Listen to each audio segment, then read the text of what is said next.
সুপ্রিয় দর্শক আসসালামু আলাইকুম। দেশ ও প্রবাসে যে যেখানে আছেন আপনাদের প্রত্যেককেই শুভেচ্ছা জানাচ্ছে। আজকে নতুন একটি প্রতিবেদন দেখতেই পাচ্ছেন, আমার সামনে একটি আপু আসছে। আপুটা দেখতে শুনতে যেরকম সুন্দর সেরকমই উঁচু লম্বা।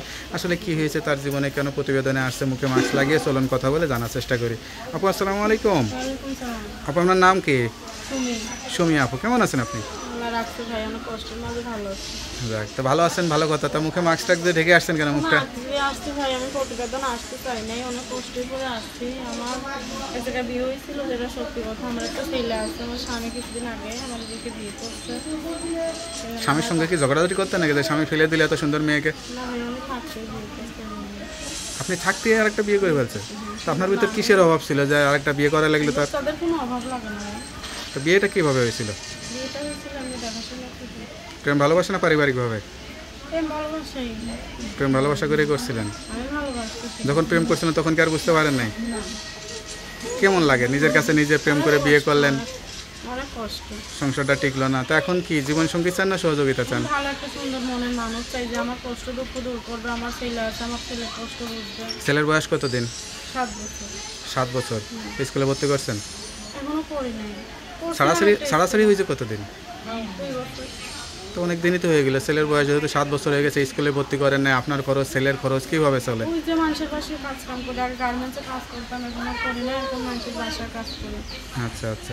তা প্রতিবেদনে আসছেন কোনো বিবাহিত পুরুষ নাকি?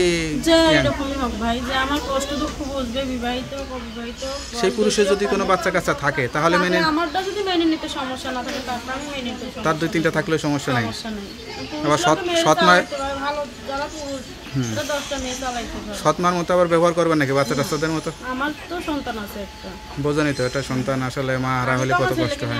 কত কষ্ট হয়, কিভাবে থাকি আমি তো বুঝি। আল্লাহ যেন এরকম কারণ না করে। আমি সন্তানের কষ্ট বুঝি কেমন। তো যাই হোক, জীবনে এখন এই পর্যায়ে এসে মানে কোন বিষয়টা বেশি নিজের কাছে ভুল মনে হয় যে আসলে এই ভুল কারণে আমার এই জীবনে এত কষ্ট? ভুল মনে হয় মানে প্রেম করাটাই ভুল হয়েছে, তাই না? কষ্ট লাগছে। আর আমার কষ্ট থেকে বেশি কষ্ট লাগে আমার সন্তানের দিক দেখলে। এরকম জীবন তো আমি চাইনি। তাই তো চাইছিলাম ভালো সুন্দর জীবন, লেখাপড়া করবে, সবার মতো চলাফেরা করবে, বাবা মায়ের সাথে থাকবে, এটাই আমি চাইছিলাম। কিন্তু আল্লাহ যে কেন এরকম করছে, কেন আমার ভুল হতে পারে, তারও ভুল হতে পারে। তো যাই হোক, নতুন করে আসছেন প্রতিবেদনে। কেউ যদি সত্যিকার অর্থে যোগাযোগ করতে চায়, অনেক পুরুষই আছে বিবাহিত পুরুষ, বউ থাকে না, তারা বিয়ে শাদী করতে চায়, তো তা কীভাবে যোগাযোগ করবে তারা? নাম্বারটা মুখস্থ আছে? তা নাম্বারটা আমার কাছে দেন, আমি দেখে বলে দিই। হ্যালো বিয়া, শুনতে পারলেন এক অসহায় স্বামীহারা আপুর জীবনের গল্প।